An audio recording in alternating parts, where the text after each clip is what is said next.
한 켤레의 신발이 세상을 바꿀 수 있을까요?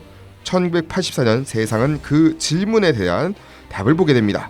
업계 꼴찌 나이키가 한 신인 선수에게 모든 것을 걸었는데요. 아무도 믿지 않았던 도전. 그러나 그들은 알고 있었습니다. 이것이 단순한 계약이 아님을. 스카우터 소니 바카오는 말했죠. 신발은 그냥 신발일 뿐이요. 누군가 신기 전까진.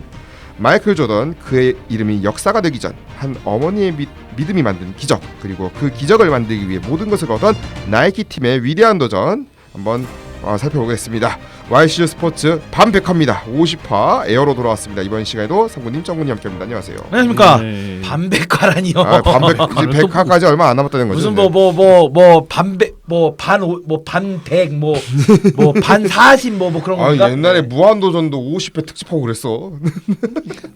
그래서 특집하나요? 아니 그냥 하고 있잖아 지금 에어로. 이게 특집이야? 이게 특집이 아니야.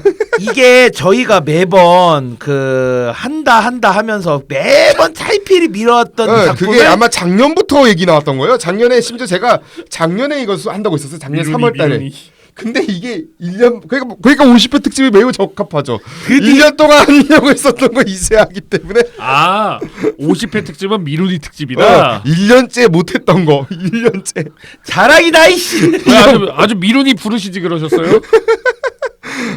그래서 이제 에어 얘기를 할 건데 사실 제가 이거 2023년에 극장에서 보고 나서 이게 YCU 초창기 때 잡지식 만들었던 영화였어요. 뭔가 괜찮을 것 같아가지고 했는데 조회수는 개판 났고요. 네.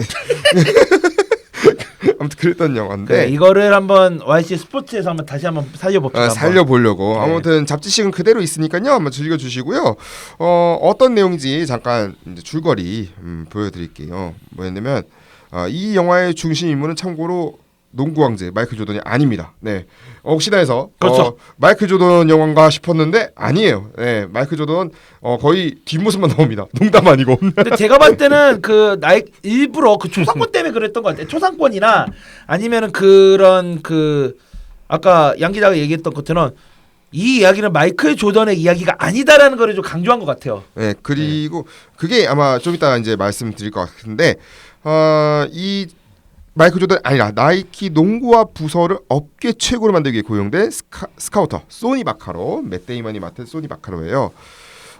그가 나이키 새로운 농구화 브랜드 모델을 이제 찾던 중에 NBA에서 당시에 뛰어본 적도 없는 신인 선수 마이클 조던의 가능성을 발견을 합니다.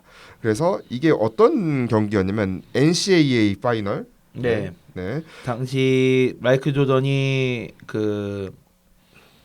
어디였죠? 갑자기 노스캐롤라이나 선수 시절. 네, 그때 이제 그때가 이제 어떻게 보면 이제 마이클 조던의 전설의 시작이라고 할 수 있었던 그때였는데 아무튼 영화에서 보시면 알겠지만은 진짜 이 선수 잡아보려고 여러 브랜드가 경쟁을 펼칩니다, 진짜. 네. 이 슛 장면을 계속 이 오픈 찬스에서 과감하게 결승 슛을 쏘아 올리는 거를 계속 봅니다. 반복해서 보다가 이 본 소니 바카로가 이 나이키 사장인 필 나이트에게 벤 애플렉 감독이 직접 연기했습니다. 물론 배우긴 하니까. 그렇죠. 그 싸게 먹히지 그게 오히려. 본인 출연료로 이제 하니까. 저기 누구냐 브래드 피트도 그렇잖아요. 그렇죠. 농구화 부서의 모든 예선을 마이클 조던에게 올인하자고 제안을 합니다. 사실 필은 그냥 평소 최상위 선수가 아니라 한 2-3명 선수나 스폰서십을 맺고 있던 그런 상황이었으니까 그렇죠. 당연히 반대하죠. 그런데 이제 소니의 뚝심을 이제 보면서 불가능해 보이는 계약에 최종 승인해 줍니다. 사실 왜 불가능해 보이는 계약이라고 말을 했냐면은 당시 나이키 농구화 점유율이 그렇게 높지 않았습니다. 그렇죠. 네, 20세기 초부터 미국 농구화 시장을 주름잡았던 브랜드가 캔버스. 우리가 흔히 캔버스 스니커즈 약간 그런 이미지로 굳혀졌던 캔버스가 뭡니까? 대충 삽니다 그냥. 컨버스라고 퓨마가 아니고 푸마인 것처럼. 알았어 컨버스. 진짜. 그래 퓨마는 좀 그건 좀 차이가. 그건 좀 민감하긴 해. 그건 알아서 컨버스. 아니 CON인데 어떻게 이거를 캔버스라고 합니까? COMP. 아유 진짜. 컨버스. 영문과 출신 맞냐고. 컨버스. 아유 근데 그 당시 때는 이제 컨버스가 이제 어떻게 보면은 뭐랄까요? 아까 말씀드린 스니커즈 이미지가 컸는데 그 당시에는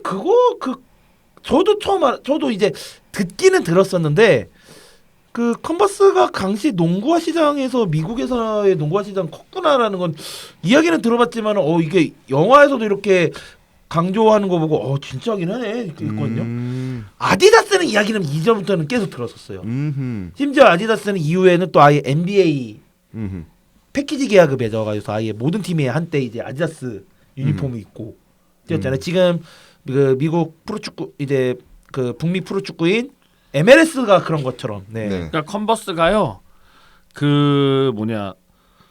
처음 방한용 고무창 신발을 제조했고 그 컨버스가 인기가 많았던 게 뭐냐면은 안 미끄러지는 그런 부분에 중점을 많이 둬가지고 논슬립. 예, 안 미끄러지는 부분이 있고 그립이 좋아가지고 바닥이 평평해서 접지 면적이 넓어서 그립이 좀 고무 소재로 돼 있어서 이게 그래서 농구화 및 스케이트보드화에 특화가 돼 있어요. 아하. 그래서 많이 애용이 됐습니다. 농구화에. 그래서 농구화 그래가지고 그 당시에는 농구화로 컨버스가 많이 쓰였던 거죠. 안 미끄러지는 그 장점이 있었기 때문에.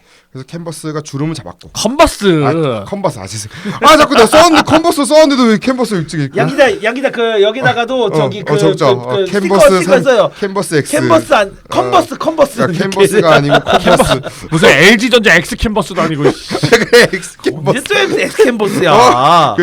지금 올레드지. 컨버스 그래요. 컨버스가 이제 주름 잡았고 그 다음에 네. 아디다스가 후발 주자로 이제 공략을 하고 있었어요. 근데 그 당시에는 진짜 예상 외로 나이키가 그렇게 부진했어, 그렇게 아예 밀렸었나 싶을 정도였으니까. 네. 그래서 이 대표적인 농구 선수인 레리 버드나 매직 존슨은 이제 두 브랜드에 오히려 더 열광해 있었고 네. 마이클 조던 역시 고등학교 선수 시절부터 아디다스만을 고집을 했었어요.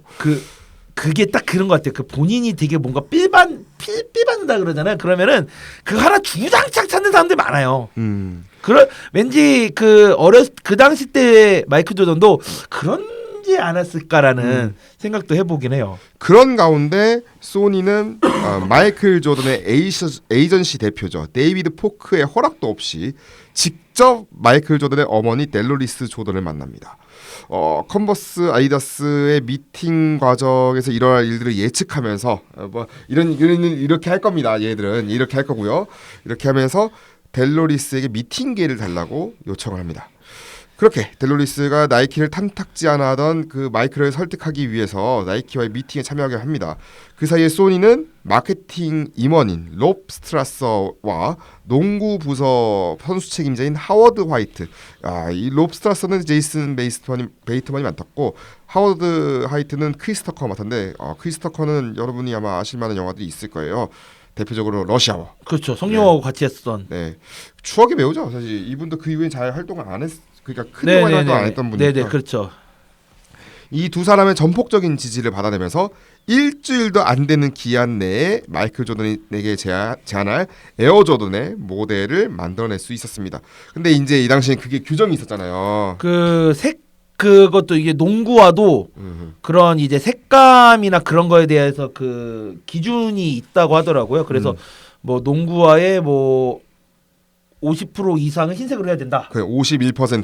52% 최소. 네. 최소 51% 흰색이어야 되는데 이거는 검정과 빨강으로 이제 딱 아이덴티티 표창했고. 왜 그러냐면 그 당시 때는 왜 그러냐면 조던이 이제 노스캐롤라이나에서 시카고 불스로 드래프트가 확정이 되었기 때문에 그 팀의 그 상징색을 넣는 것 때문에 그런 고민을 했던 거였죠. 이런 이제 여기서 팩트 체크가 들어갑니다. 네, 팩트 체크. 뭐 있어? 그 벌금을 물었다는 얘기가 영화에도 나오고 그렇죠. 회자가 되고 있잖아요. 네. 사실이 아닙니다. 그럼 뭐예요? 거짓이고요. 이거는 나이키가 광고를 에어조던 1을 홍보하는 과정에서 만들어낸 얘기입니다. 그러니까 그거네. 그러면 우리는 뻥카야? 뻥카라고 하지만은 이제 그런 거지. 우리는 NBA한테 벌금을 우리가 줄 정도로 우리는 이거에 대해서 정말 진심을 담았다. 당시 나이키 TV 광고 내용이 뭐냐면요. NBA는 조던이 나와가지고 이걸 신으면서 NBA는 나에게 신지 말라 하지만 당신들에게는 그러지 못한다. 이 내용으로 나갔어요. 당신들은 신을 수 있다. 약간 반골 기질 이런 느낌. 야, 나 마이클 조던이야 이런 거구나 약간. 실제로 조던이 그 규정을 위반했던 경기에서 조던은 이 에어 조던을 신은 게 아니라 나이키 에어십이라는 모델을 신고 있었고요. 에어 조던은 정규 시즌에 들어가면서 이제 마이클 조던에게 지급이 됐다고 합니다. 아하. 이게 만들어야 되니까 예. 그때는 이제 영화에 나왔던 거는 이제 소위 이제 그냥- 그 프로토타입이니까. 예, 그리고 시제품이니까. NBA에서 그냥 이거를 그냥 경고만 했을 뿐이지 실제로 벌금을 물렸다는 얘기는 확실한 증거가 없고 아하. 실제로 확인할 수 있는 증거는 그 유니폼 규정을 위반했다는 경고장이 전부이고 실제로 벌금을 물렸다는 거는 없습니다. 증거로 나오는 게. 오. 그렇기 때문에 이거는 나이키에서 만들어낸 얘기 확률이 높고요. 야호. 실제로는 에어조던 11대 에어조던 10이 한참 후의 얘기죠. 신발 색깔 때문에 벌금을 문 거는 그때 얘기고 실제로 마이클 조던이 벌금을 물었다 이거는 사실이 아닌 것이다라고 얘기할 수가 있어요. 그래요. 이제 사실 근데 마이클 조던은 여러 조건에 이제 마음이 들어서 이제 나이키와 계약을 하기로 했어요. 그런데 아들의 가치를 확신한 델로리스는 이례적인 조건을 제안합니다. 그러니까 1984년 당시만 하더라도 판매 수익금 배분은 이 스포츠 브랜드와 운동선수 계약 조건에서 전례가 없는 거거든요. 아 그렇죠. 네. 하지만 나이키가 이제 수익금의 5%를 마이클 조던에게 배분하는 그런 조건을 받아들이기로 합니다. 그래서 이게 이제 거의 모델이 됐죠. 이게 선례가 이제 완전히 선례가 되면서 네. 그렇게 마이클 조던은 에어 조던이라는 브랜드로 그야말로 억만장자가 됐고요. 2015년 당시에 포브스가 이제 우리가 흔히 이제 놀림삼아 얘기하는 포브스, 포브스가 집계하는 세계 포브스 선정? 네, 포브스가 선정을 한 거 아니지만 집계한 세계 억만장자 리스트에 이름을 올린 첫 번째 스포츠 선수가 됐어요. 아 그렇게 됐죠. 맞아요. 네네. 네. 자 이게 어떻게 보면은 정말 이제는 딱 나이키 하면은 조던이잖아요. 특히 이제 농구에서는 이제 농구뿐만이 아니라 그냥 네, 이제 그냥 에어 하나의 조던 자체가 하나의 신발 아이콘이 돼버렸으니까. 신발 네. 그거 패션에 그냥 완전히 그거죠. 예. 패션 그 아이콘의 말 그대로 아이콘의 하나로 그냥 완전히 자리매김한 상황이고 에어 조던 또 새로운 뭐 나오면은 난리가 나죠. 엄청 사는 주소잖아요. 제가 예전에 한번 하남 쪽 스타피드를 가본 적이 있었는데 하남 스타피드에도 나이키 매장이 있는데 크지는 않지만은 그거 이제 또 추첨 그런 것도 추천식을 하잖아요. 그거 줄 서가지고 사는 분들 꽤 많더라고요. 그러니까 이 추첨 그것도 있고 뭐 그리고 옛날 모델들도 아직까지도 계속 그 인기가 많잖아요. 그거 만약에 리셀하면 엄청 그러니까 제가 그러니까? 제가 지난 일본 여행을 최근에 갔다 왔을 때 네네네. 저기 부고프를 들린 적이 있어요. 아, 부고프요? 알죠? 네네네. 중고 매장. 네 그, 유명하죠. 일본의 유명한 중고 매장 부고프를 들린 후쿠오카에 있는 부고프를 들렸는데 거기에 그 보통 뭐 우리가 아는 부고프는 뭐 책이나 뭐 책도 있고 중고책, 뭐 CD, 음반 뭐, CD 뭐 네. 게임 뭐 이런 것들인데 거기는 그것도 있었어요. 어떤 거요? 옷 의류 자파 뭐 이런 거 귀중 뭐 시계 이런 것까지 요. 그런 것들까지 중고로 해가지고 파는 게 있었는데 그냥 리셀 전문점이네요, 그냥. 그러니까 뭐야 슈퍼 바자라고 해가지고 부고프 슈퍼 바자라고 해가지고 저기 후쿠오카 텐진에 있었는데 미나 텐진 그 미나 건물에 텐진데. 예, 한쪽에 에어 조던 코너가 있었어요. 에어 조던 코너가 있어가지고 거기에 에어 조던 그 중고 이제 리셀 제품들이 쫙 이렇게 있는 걸 보고 예. 하긴 그만큼 에어 조던의 인기가 예. 네. 근데 또 그걸 또 우스갯소리로 사람들이 그런 걸 이제 재테크하시는 분들 많다고 하잖아요. 또. 네. 네. 근데 저는 이제 에어 보면서 재미있던 부분이 저는 그거 같아요. 이 그 소니 바카로를 연기했던 맷 데이먼하고 이제 크리스 메시나가 연기한 이제 데이비드 포크하고 서로 이제 전화로 서로 이제 엄청 싸우는 거. 마지막에 이제 뭐 투닥투닥. 아니 투닥투닥거리는데 이제 참 누가 진짜 그 서로 친한 사이 아니랄까봐 마지막에 한번 긁고 긋죠. 그러니까 뭐 포크 내가 너한테 할 말 있어. 뭔데? 뭐래도 봐니까 야이 이러면서 이제 약간 좀 그런 게 좀 재밌었고 근데 이제 약간 저는 이제 예전에 이제 대학교 다니면서 스포츠 마케팅 공부했을 때 진짜 많이 나왔던 게 이 나이키의 이야기였거든요. 그렇죠. 이 이야기를 많이 하다 보니까 야 이거를 어떻게 영화를 했을까를 했는데 이거는 진짜 물론 아까 상부 씨가 얘기했던 약간의 좀 약간 허구적인 내용도 있겠지만은 많아요 사실. 그렇죠. 네. 스포츠 영화이면서도 단 스포츠 영화이기는 플러스 뭔가 이제 그런 인간 드라마의 느낌? 나이키 그러니까 그거죠. 뭐 타이거는 어떻게 강팀이 되었나라기보다는 이제 나이키는 어떻게 조던을 선택했나. 딱 그런 느낌이라서 네. 이 작품 먼저 소감 먼저 들어볼게요. 뭐 정군 씨가 나이키는 어떻게 조던을 선택했나 이렇게 얘기하는데 저는 이렇게 얘기를 할게요. 어떻게 마이클 조던은 신발 장수 아저씨가 됐나? 그거죠 사실은. 신발 장수. 그거에는 어머니의 역할이 컸다. 그렇죠. 봐봐요 지금 은퇴를 했는데 신발 이 에어 조던 이걸로 얼마를 봅니까? 맞아요. 로열티를. 이게 흥미로운 게 이 에어가 이제 사실 주연 배우 감독과 이제 배우죠. 네. 베네 플렉과 맷 데이먼이 카메라 앞 그러니까 출연 카메라 뒤 뭐 각본 제작 연출 이렇게 함께한 수번째 영화였어요 이게. 진짜 네. 이거 어떻게 같이 많이 했네요. 처음 시작했던 게 우리가 저희가 꿈의 구장. 꿈의 구장이요? 꿈의 구장에서는 크레딧이 올라가지가 않았어요. 그러니까 야구장 관계 엑스트라. 두 사람이 그때는 인연을 맺은 거예요.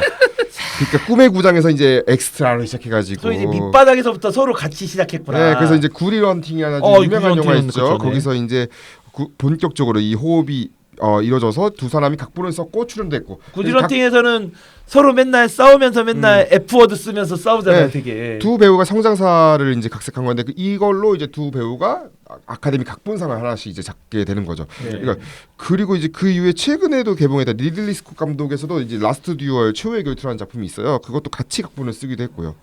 그런 상황이었고 베네 플릭은 사실은 이제 감독으로 커리어를 좀 많이 쌓았어요. 그 대표적인 게 아르고라는 게 있었어요. 아르고. 네. 아르고가 이제 이란 미국 대사관 네, 인질 사건 네. 소재로 한 건데 그걸로 아카데미 작품상을 받은 거예요. 그러면서 완전 본인의 이제 명성이 사실은 이제 베네 플릭 하면 뭐 최근에 뭐 DC의 DCU 뭐 배트맨 네. 하긴 했었고 뭐 여러 배우들 여러 캐릭터들 알고 있었겠지만 그렇죠. 뭐 저는 진주만 때도 그랬고. 진주만 때 네. 아무튼 이런 감독으로도 알고 유명한데 그게 이제 제작할 때 이걸로 제작을 했대. 아이디어는 현재 운동화 문화가 유행을 하고 있다. 이 네. 에어가 이제 그 시작에 관한 걸로 많은 사람이 놀라게 할 것이다. 그게 마음에 들었다라고 했고 그래서 사실 평소에 친분이 있었대요. 마이클 조던이랑. 그래요. 네, 그래서 이거 얘기를 했대요. 이 에어 한번 해보고 싶다. 이야기를 좀 한번 담아보고 싶다. 그래서 오히려 그러면은 어머니 이제 이제 마이클 조던이 어머니 얘기랑 그리고 이제 그때 하워드 화이트 에어 조던 제작한 이 멤버에 대한 얘기를 들어줬어요. 그래서 이 초안에 없었던 인물들 얘기를 해주니까 네. 열심히 이제 그걸 다 풍성하게 담아낸 거예요. 그런데 마이클 조던이 직접 자신이 이제 어머니 역할에 비올라 데이비스를 한번 해봐라.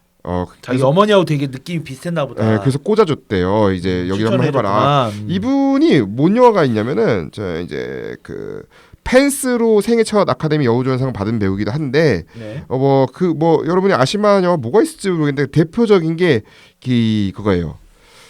DCU에서 여기도 DCU네. 네, DC에서 네. DC에서 이제 그 수어사이드 스쿼드 쪽 이제 담당하는 아. 아만다 윌러 아실까요? 그 담당하는 그 사람 맡았었어요. 여러분이 좀 아시만 대중 영화에서는. 네. 네, 그렇군요. DC 유나이티드 DC 유나이티드 DC 뭐야? 유나이티드는 저기 김주롱 선수가 뛰고 있는 팀이고요. 미국 팀, 네, 미국 팀, 네. DC 유니버스 영화를 안 봐서. 네, 그래요. 뭐 토니상도 받았고, 뭐 토니상 연극 중이니까 토니상도 받았고 아카데미도 받은 그런 배우고요. 심지어 이분은 에미상도 받았고요. 에미상 오스카상도 받은, 그래미상도 받은. 그러니까 에고시라고 하죠. EGOT. 네, EGOT 에고. 네. 이거 다 받은 18번째 통산 18번째 배우세요. 오. 그런 이제 그런 이제 최적화된 배우였기 때문에 네네네. 베네 플렉 감독이 만약에 내가 마이클 조던의 추천을 이거 들어줄 수 없다면은 이거 무시하는 것 같다는 그런 엄청난 걱정을 했대요. 그래가지고 이제 그래서 원래는 단역 수준 대사였대요.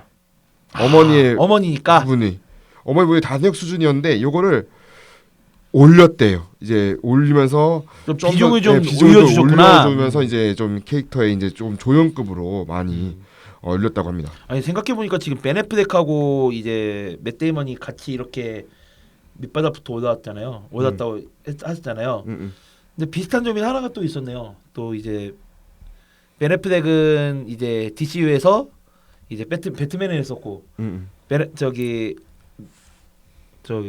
맷 데이먼은 또 본 시리즈에서 또 이제 히어로 되고 히어로 경험이 다 있네요. 그러고 보니까 다 뭐가 하나씩 있네요. 그러니까 그러니까 근데 저는 개인적으로 이 에어를 보면서 좀 약간 흥미로웠던 게 그 당시 때의 컨텐츠들 광고 뭐 아니면은 뭐 자주 이제 소니 바카로가 이제 자주 드나드는 세븐일레븐 그거의 그 당시 때 모습들을 되게 완벽하게 되게 잘 구현했던 것 같아요. 예. 참고로 이제 지금도 세븐일레븐 몇몇 매장을 있는 건데 그 스키피라고 해가지고서 스냅피 슬러시예요. 슬러시. 옛날 우리나라 세븐일레븐 들어갈 때 그거 많이 있었거든요. 근데 지금은 많이 없어졌어. 그러니까 아예 없어진 거 아니고 많이 줄어든 걸로 알고 있어요. 근데 그것도 다시 구현했던 거 보면은 지금 그 일본 세븐일레븐에서 그 스무디 팔고요. 팔잖아요. 네, 스무디 그거에 어떻게 보면 연장선이라고 볼 수 있어요. 네. 추성훈 아저씨가 저기 유튜브에서 추천해줘서 유명해진. 네. 근데 아무튼 그것도 있고 곡들도 보면은 진짜 그 당시 때의 인기였던 곡들. 이게 오프닝 타이틀에 네. 나오는 그 네, 노래가 네, 네. 다이어 스트레이츠의 머니 포 나띵이라는 근데 문제는 이거는 1985년 곡입니다. 참고로. 그렇죠. 좀 뒤 이야기죠. 뒤곡이긴 한데 근데 이제 오프닝도 보면은 그 80년대에 화제가 됐던 이야기들 이렇게 그런 거, 뭐 레이건 대통령 대통령 나오고 뭐 저기 우주정거장 나오고 그리고 이제 비버리 히즈 컵 영화 나오잖아요. 네, 에디 머피 나왔던. 네, 비버리 컵 나오고 그리고 그 당시 때 뭐 지금 나왔던 뭐 저기 혁신적인 CF 하나 있어요. 혁신의 CF. 네, 그 그렇죠. 리들리 스콧 감독이 연출했던 네. 게 맥킨토시 광고. 맥킨토시 맞아요. 그 유명한 거 달려가가지고 뭐 부시는 거 있어. 던지는 맞아요. 거. 그거, 네. 그 유명한 광고. 그것도 있었고 이제 그 당시 때 나이키, 아디다스, 그 캔버스. 제가 캔버스로 다 얘기했죠. 컨버스요. 컨버스죠, 그죠? 내가 전염시켰다. 나도 여기 적어야 될 것 같아. 아무튼 컨버스의 광고 옛날 광고도 나오고 왜 자꾸 CON이 CAN이 네. 되는 거야? 나오고 해가지고서 그 당시 때의 그런 상징적인 거. 여기 또 보니까 잠깐 제가 좀 보고 있는데 에이트공대도 나오고. 에이트공대 나왔어요? 뭐 에이트공 나오고 뭐 옛날 레스매니아 초창기 레스매니아 허이크 호건 나오는 그런 그 당시 때의 그런 그 반영상들도 되게 잘 살렸던 것 같아요. 근데 참고로 머니포 나띵이라는 이 말 자체가 불로소득이라는 뜻이에요. 그러니까 이게 뭐냐면 왜였냐면 이게 이 노래가 나왔던 시기에 뭐냐면 이게 뮤직비디오 나오는데 네. MTV가 이제 그때 막 나왔잖아요. 그러다 그쵸, 보니까 그쵸. 뮤직비디오 열풍으로 얘가 이제 노래 실력이 아니고 외모만 이제 네. 번타면은 스타가 될 수 있는 그런 거를 비판하는 시스템 변화를 비판하는 노래였어요. 네네네. 그래서 이게 연결이 돼요. 이 노래 이 영화의 뭔가 내용이랑도 그 뭔가 뭐랄까요 실력으로 최고임을 입증하려고 했던 게 사실 마이클 조던이었거든요. 원래는. 근데 이게 갑자기 이제 상품화가 되면서 그런 것도 이제 약간 그런 겸비한 노래가 아닌가 싶기도 한데 더 흥미로운 거는 왜 아까 전에 제가 말씀드렸던 왜 벤 애플렉 감독이 마이클 조던 직접 안 보여주려고 했는가 찾아보니까 이미 너무나 잘 알려진 전설의 인물 마이클 조던이 다른 인물이 연기하는 캐릭터로 그려지게 되면은 그러니까 관객들의 신뢰가 떨어질 것이다. 그러니까 마이클 조던은 그냥 관객들이 상상하는 이미지 그대로 남겨주고 싶었다. 그래서 결국 나오는 거는 영화의 맨 마지막에 엄청나게 그 활약했던 것만 보여주잖아요. 그렇죠. 조던이 그 활약했던 거네. 그게 명장면이죠 사실. 네. 근데 그거를 약간 더 퍼스트 슬램덩크처럼 연출했어요. 제가 한번 더 퍼스트 슬램덩크 보고 한 몇 달 안 됐을 때였잖아요. 이걸 처음 본 시기가. 그렇습니다. 그렇죠. 그게 많이 더 퍼스트 슬램덩크 많이 생각나더라고요. 마지막에 그런 순간들, 클라이막스. 저는 아까 그 이야기 그 장면도 마음에 들었지만은 저는 이제 그 소니가 마지막에 이제 즉흥으로 얘기했던 그 조던한테 설득하는 그 장면에서 이후에 조던의 모습들이 이제 그 당시 그때 그 영상이나 사진들 인용해 가지고 이렇게 나오는 게 좀 뭔가 좀 되게 좀 기분이 묘했어요. 앞으로의 조던의 뭐 우리가 소위 뭐 미래에서 왔습니다. 뭐 그런 얘기 하잖아요.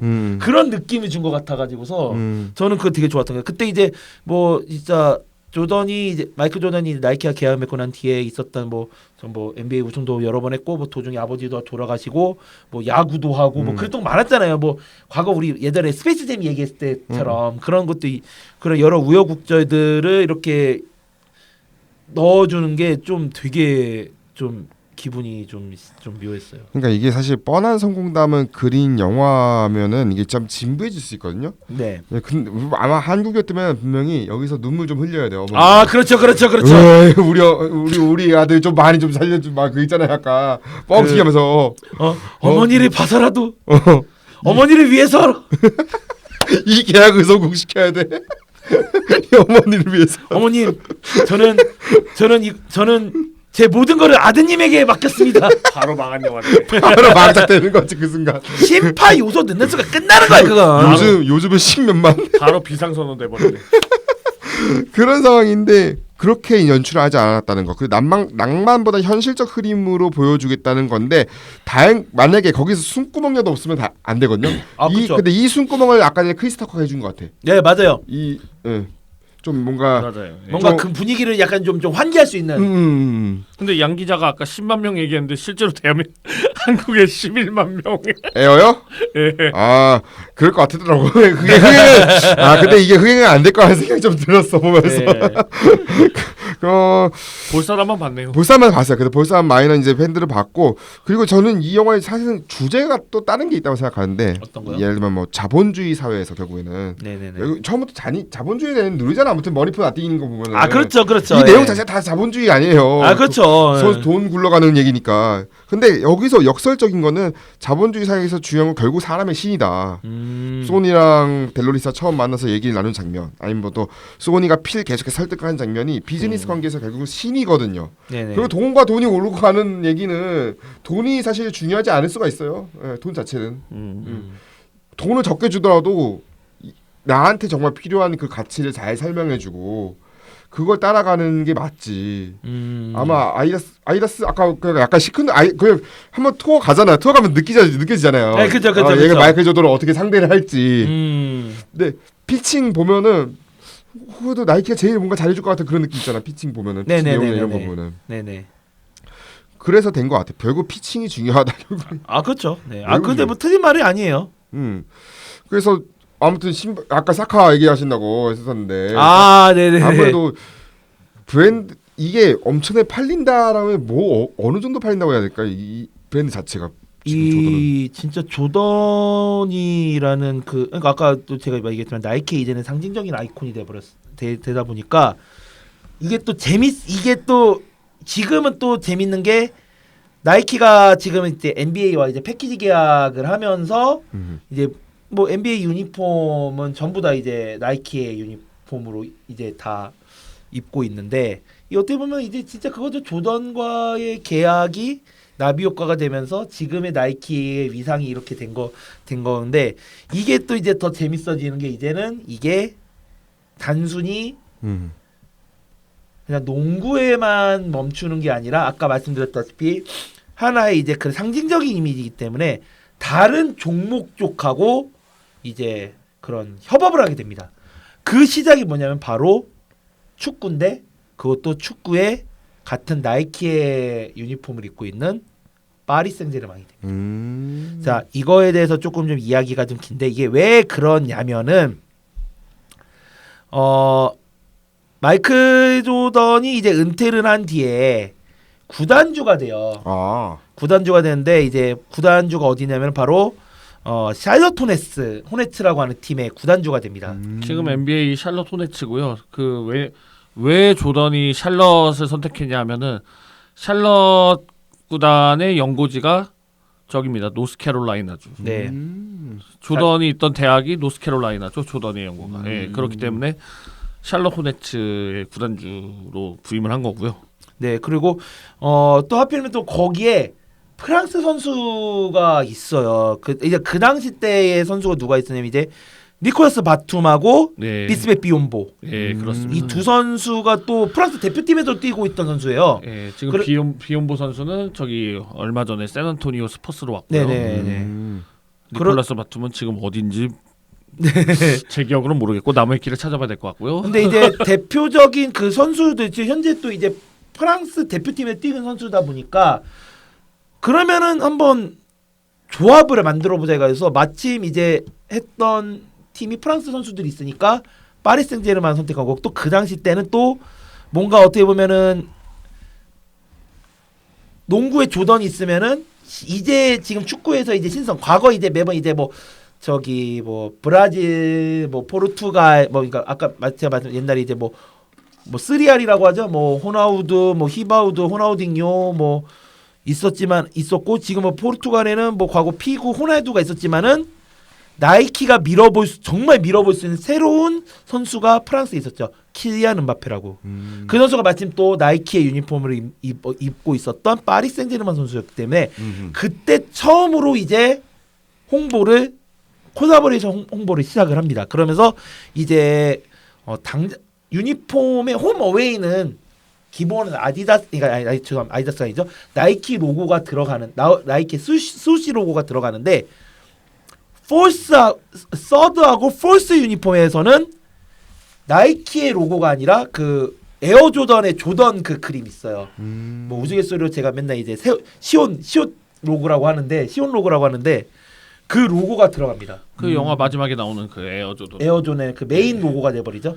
그 메인 로고가 넣으면서 축구 쪽에서의 조던 콜라보 제품 그리고 농구 쪽에서의 파리 생제르맹 콜라보 제품이 나오는데 이게 엄청난 시너지가 나옵니다. 아하. 자, 그러니까 축구는 보지만은 농구를 잘 모르는 사람들에게는 새로운 하나의 그런 상품이 되어버린 거고 생품이 된 거고 반대로 농구를 좋아하지만 축구를 잘 몰랐던 사람들에게는 조던하고 콜라보한 팀 그런 이미지가 되면서 되게 화제가 됐고 이게 2020년부터 시작을 해 19년 시즌 19-20 시즌부터 시작을 해서 지금까지도 계속 조던하고의 콜라보를 파리 생제르맹하고 하고 있어요.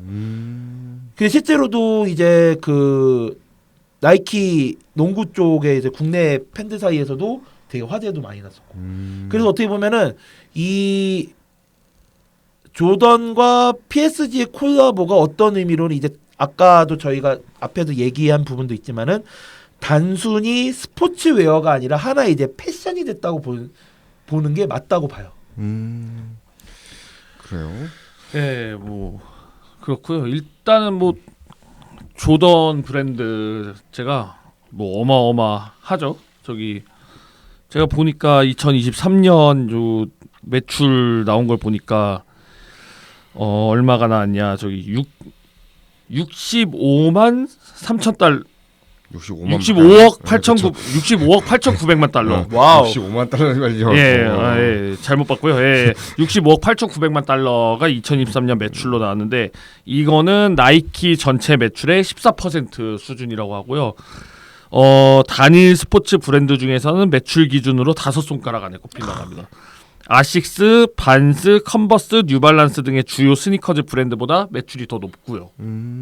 그리고 아까 정우 씨가 저기 축구에 처음으로 진출한 거라고 했는데 그건 사실이 아니고요. 그 전에 마이클 조던이 은퇴하고 저기 야구화도 제작을 했었고요. 아, 야구도 했었어요. 네. 아, 그렇구나. 야구화도 제작했고 미식 축구화도 내놨었고요. 에어 조던이. 아, 그래요. 예, 뭐 트레이닝 러닝화 뭐 이것도 내놨고 뭐 예, 그런 다음에 이제 축구까지 이제 진출을 하게 된 거고. 아, 근데 저는 진짜 그때 이제 축구하고 네, 저도 그거에서는 전 되게 그때 신기해서 획기적이긴 했어요. 이거는 잘 몰랐었거든요. 네. 획기적이긴 했어요. 그때 에어 조던이 축구에도 진출하는구나 라고 한 게 하고 제가 뭐 여러 가지 뭐 얘기를 해 보자면은 일단 그 에어 조던 1 처음에 등장했던 거 그 조던에게 보여준 영화 속에서 보여준 그 에어 조던 1 이 에어 조던 1 상징성이 크죠. 굉장히 네, 그렇죠. 에어 조던 모델 중에서도 처음 나온 거니까. 네네네. 그래서 여러 대중 매체에도 많이 나왔습니다. 이 에어 조던 1이. 아, 그래요? 대표적으로 나왔던 게 아까 얘기했던 슬램덩크. 바로 강백호가 에어조던 1을 추천을 받죠. 신발 가게 점장에게. 그때 에어조던 처음에 신었던 에어조던 화이트를 신었던 6 네. 모델을 신었는데 터졌었죠. 그때 신발 발이 너무 커가지고 터져가지고 소연이가 그때 그래서 강백호에게 농구화 같이 구하러 가자 해가지고 그 시내에 있는 농구화 매장에 갔는데 거기 농구화 주인 아저씨 그 코스 염난 주인 아저씨가 이거 빨강과 검정 딱 주면서 에어조던 1을 주면서 국산의 색이다 하면서 딱 국산의 색. 시카고 불스랑 유니폼이 똑같죠. 그 뭐 작가가 의도한 거지만 국산의 색이다 하면서 이거를 추천을 받아가지고 네. 이거를 그래가지고 그 전국대회 그 예선할 전국대회부터 이거를 착용하게 된 거죠. 강백호가. 그래서 팬들한테 인기가 높았고 에어조던 이 1은 북산 컬러라는 애칭으로 슬램덩크 팬들한테는 북산 컬러로 불리는. 근데 사실은 아는 사람들에게는 북산 그 유니폼 자체가 약간 시카고 불스 그러니까요. 예. 느낌이니까. 작가가 의도한 거죠. 예. 해남이었나 능남이 LA 레이커스였나요? 제가 헷갈리네. 해남이었나? 해남이죠. 예. 해남 맞죠? 예. 예. 제가 잘못 얘기한 줄 알고. 제가. 예. 그리고 또 어느 영화에 나오냐? 우리 MCU에 나옵니다. 스파이더맨 노웨이 홈에요. 피터 파커가 옥상에 누워 있죠. 누워 있는 장면이 나오죠. 거기서 에어조던 1을 신고 있습니다. 예. 그리고 또 똑같은 스파이더맨 뉴 유니버스. 거기 주인공 누구죠? 저기 마일스 마일스 모랄레스 신고 나옵니다. 아니 브루클린 애가 응? 브루클린 애가 시카고를 입고 있어? 예. 그리고 또 여러 가지 뭐 영화와 현실의 차이를 이제 슬슬 얘기해 보자면 해보세요. 영화 이게 영화 아까 벌금 얘기도 그렇고. 예. 일단은요 그 첫 번째로 뭐 여러 가지가 있는데 과장된 게 많습니다. 아 그래요?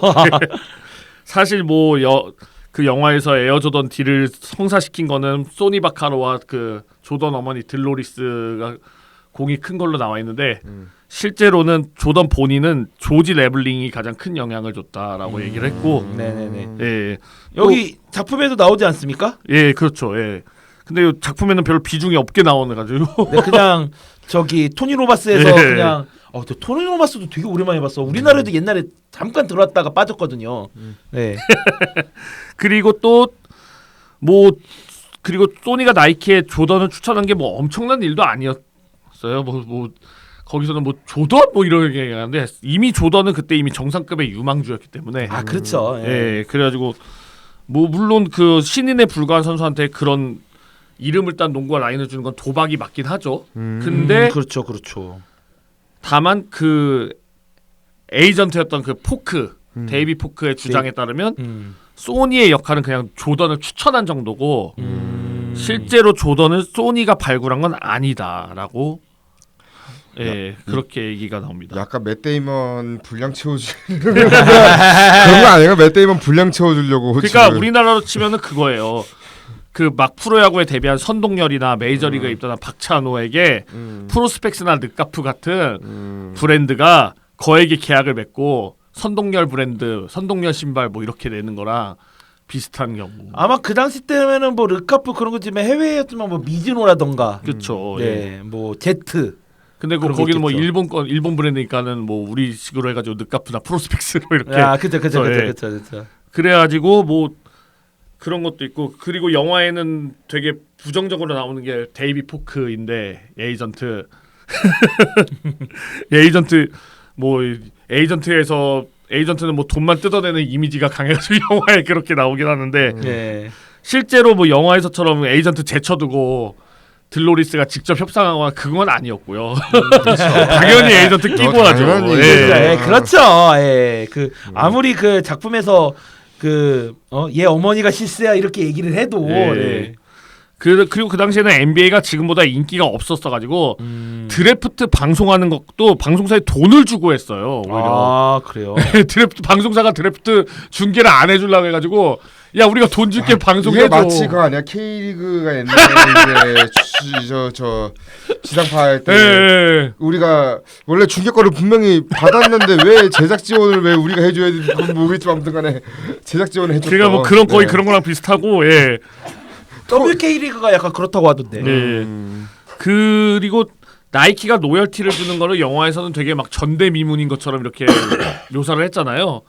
조던에게 뭐 로열티를 주는데. 예. 어허. 근데 사실은 나이키가 원래 후발주자였기 때문에 예전부터 이런 공격적인 그런 오퍼를 많이 했다고 합니다. 그 조던보다 획기적인 일이 73년에 스펜서 헤이우드에게 한 오퍼였는데 이때 헤이우드에게 10만 달러를 받거나 아니면은 우리 회사 주식의 10%를 받거나를 제안해가지고 그러면은 과연 헤이우드는 뭐를 선택했을까요? 10만 달러를 선택했을까요? 회사 주식의 10%를 선택했을까요? 회사 주식? 아니요. 아니요? 나이키가 얼마나 큰 회사가 될지 몰랐기 때문에 10만 달러를 선택했다고 합니다. 스펜서 헤이우드는. 근데 근데 몰랐으면은 그거 좀 조심스럽지. 그렇죠. 예. 어떻게 망할 수도 있는데. 그렇지. 근데 결국은 이거 악수가 된 거겠죠. 예. 그렇군요. 예. 그래가지고 뭐 아까 뭐 에어조던 1 때문에 벌금 물었다는 거 그것도 뭐 낭설이고. 네. 예.